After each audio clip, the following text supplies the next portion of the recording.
I'm just starting this video off by just saying one thing. This video and all my videos on my channel are not for children.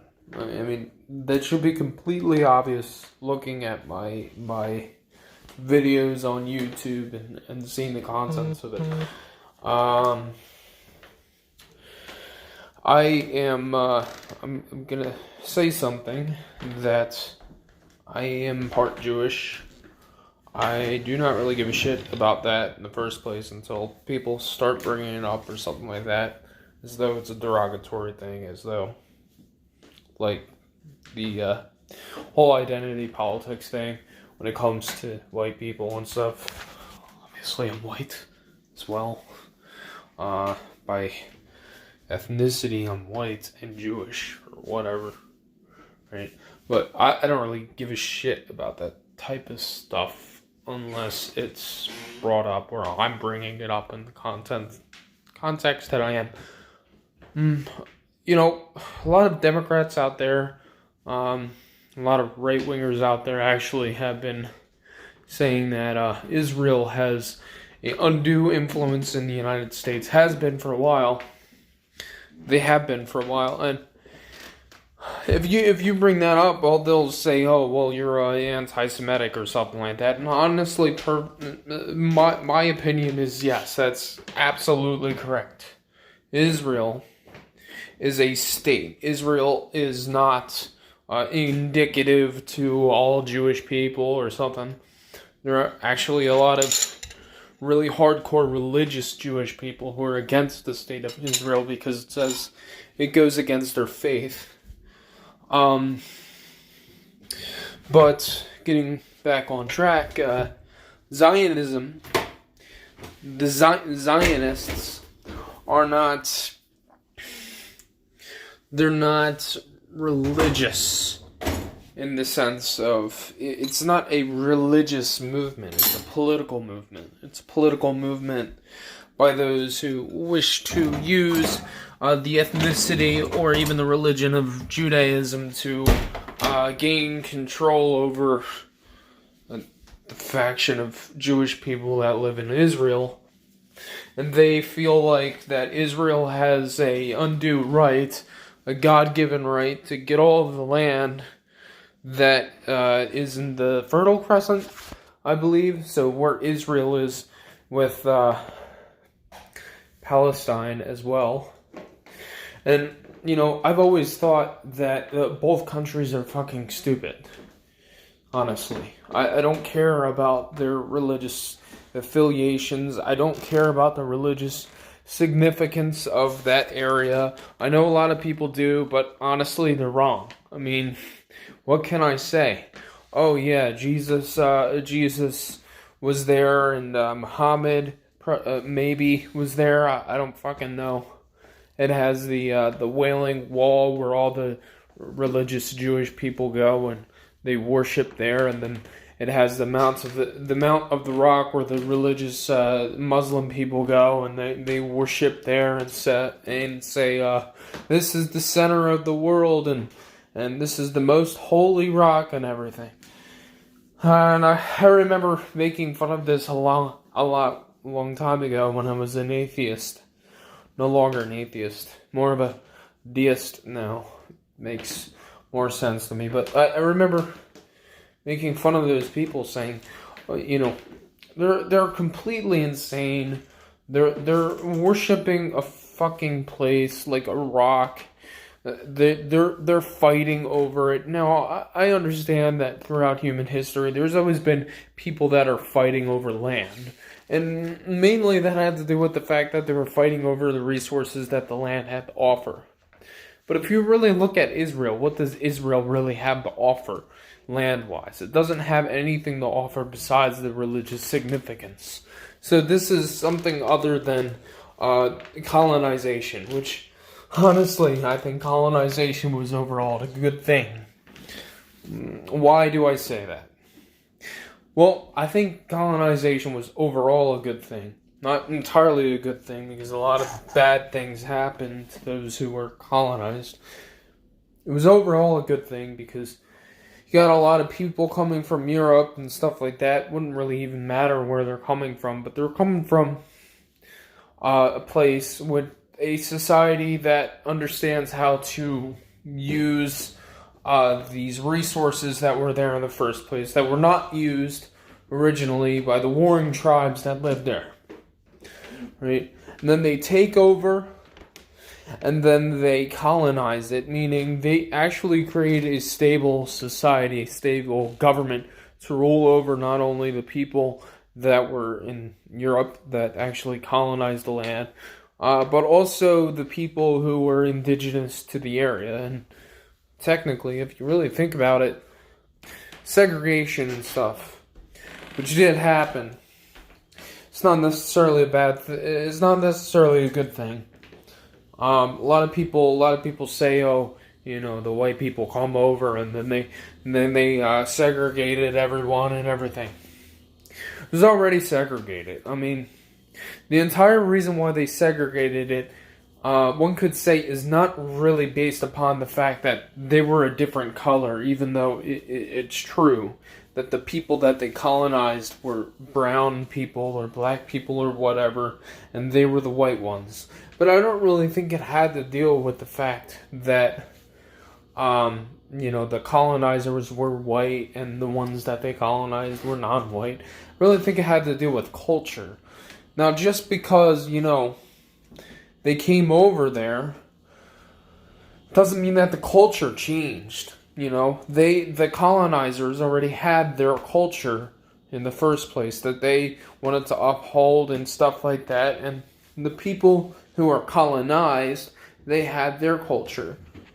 Now, the Europeans could have always went over and colonized them and made them submit to their culture like every other warring tribe in human history. But you know what they did? They separated. They segregated. They allowed them to have their culture at the expense of taxing them and governing them. And, I mean, honestly, yes, you could probably say that they did not have rights. They did not have the same rights, but in a way, that was a much tamer way of actually taking over a territory, and it made more sense. Because why would you take over a territory and say, okay, well, we have your land and everything that we took over, and now you have full voting rights. That wouldn't really make much sense to anyone who's actually taking over a plot of land, because, I mean, you're taking it over. You don't give a shit about what they think, because if you did, and you gave them full voting rights for the people that you colonized, what are they going to do? Are they going to vote in the elections? Really? Like, that's what they're going to do? They're going to be like, well, we just got taken over, so we're just going to vote now in their elections. That'd be like China coming over to the United States and then taking over everything, and then them saying, well, we have our certain customs and stuff like that, and you're going to submit to them, but at the same time, you get to have voting rights. Well, am I really going to vote in those elections as like a minority in a entire, like all the Chinese and stuff that took over in the land in the first place? They have that. They want to keep their power. Otherwise, there wouldn't be any reason for them to come over and take over the land in the first place if they were just going to give us the full voting rights. It just doesn't make any sense from that perspective. And now I guess we look at things like how we are now, even though leftists say that we're not even better now. But really, morally speaking, we're looking at our morals now, a post-colonialistic society, and we're just saying, well, everything that we have as morals now, since we already have governments and everything, and everybody's, like stable, everybody should have the same morality, political morality, which is not really not even moral, it's just politics, the nature of politics, which is the nature of power.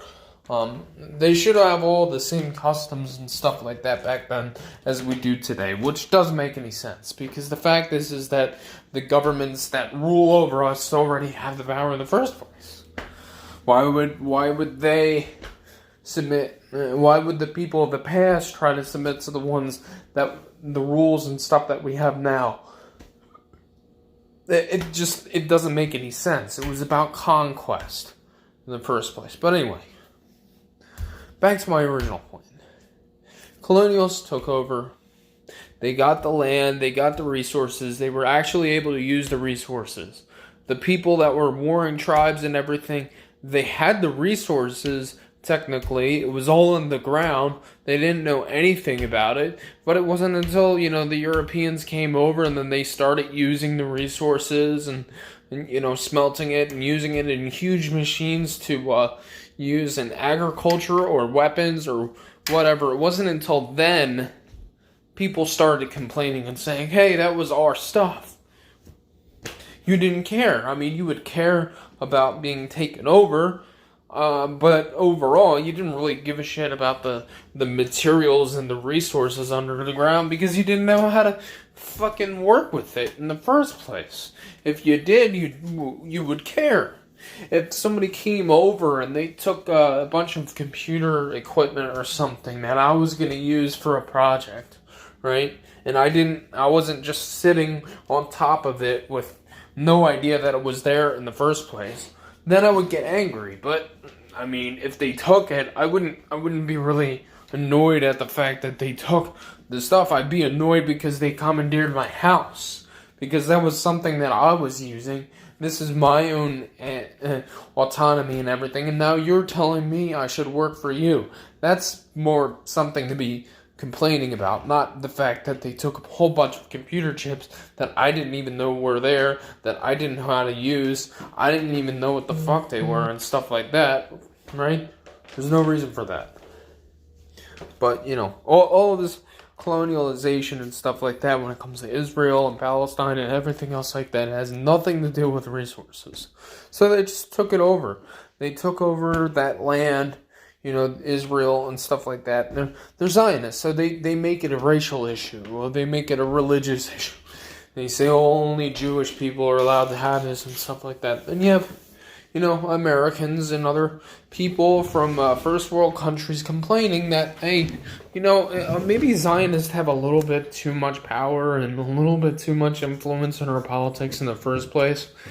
It's kind of odd to see the people who I agree with, those who want Brexit to happen, be like, oh yeah, we want Brexit, we want we want to be separate from Brussels and their power and their undue influence in our country, but when it comes to Israel, oh no, we're not going to talk about that. That's a racist thing. That's anti-Semitic and stuff like that to bring up Israel. No, it's not. Nobody's saying that about Brussels. What about the racism against the Brussels people? I don't know. Whatever the hell they're called, the Brussels sprouts. Let's just call them that, right? No, it's just utter nonsense. There's no anti-Semitism when it comes to the fact that you think that Israel has too much undue power over the United States. I mean, it's basically just like, in a way, it is colonization of your country from afar. So it's like they get to have power now over a country that's not even theirs. They should take care of their own country. Now, when it comes to expansionism and stuff like that, I'm not really too keen on that either, but it's not really my issue. I don't really give a shit. I think they should just live together as one nation. I don't really understand why they won't do that, but they won't. And guess what? That gets me annoyed.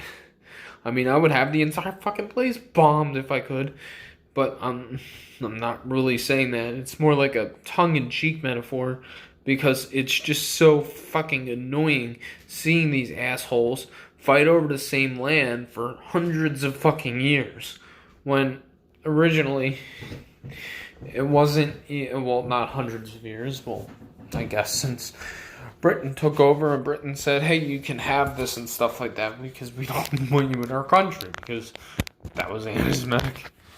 Yeah, I don't know. It's just stupid. You shouldn't be calling people anti-Semitic because they're questioning the fact that Israel, a foreign country, has too much power in your own country. You shouldn't be worried about the fact that you should be worried about the fact that there are people out there that have